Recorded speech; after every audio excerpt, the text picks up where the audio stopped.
আজকের এই সংসদ গতানুগতিক কোনো সংসদ নয়, এটা 24-এর রক্তের উপর দাঁড়িয়ে থাকা একটি সংসদ।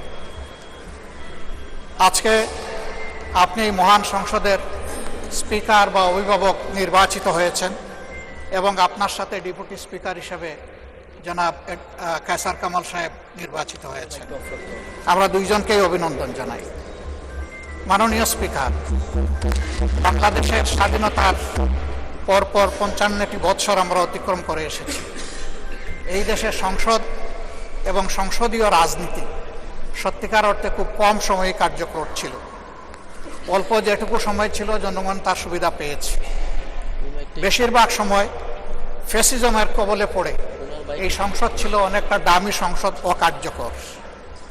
এবং আপনি যে বিরল সম্মানে আজকে ভূষিত হয়েছেন, এই জায়গায় অভিভাবকত্বের দায়িত্ব যারা পালন করেছেন অতীতে, তারা নিজের উপর, সংসদের উপর, দেশবাসীর উপর, গণতন্ত্রের উপর, মানুষের অধিকারের উপর তারা সুবিচার অনেকেই করতে পারেননি।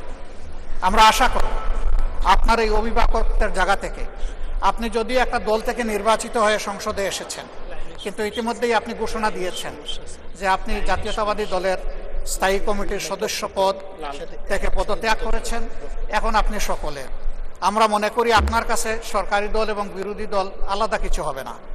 আপনার কাছে আমরা সুবিচার পাব, জাতির কল্যাণে যে কথাগুলো বলতে চাইব সেই কথাগুলো বলার সুযোগ আপনার কাছ থেকে পাব।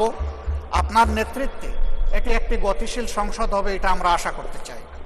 আমরা আশা করতে চাই অতীতে যে মন্দ নজির সৃষ্টি হয়েছে বিভিন্ন সময়, এটি নতুন করে আর হবে না। আজকের এই সংসদে 5+ স্টার রেটিং প্রাপ্ত দেশের সর্বোচ্চ বিদ্যুৎ সাশ্রয়ী ওয়ালটন এসি। স্মার্ট কমফোর্ট এখন নেক্সট লেভেলে।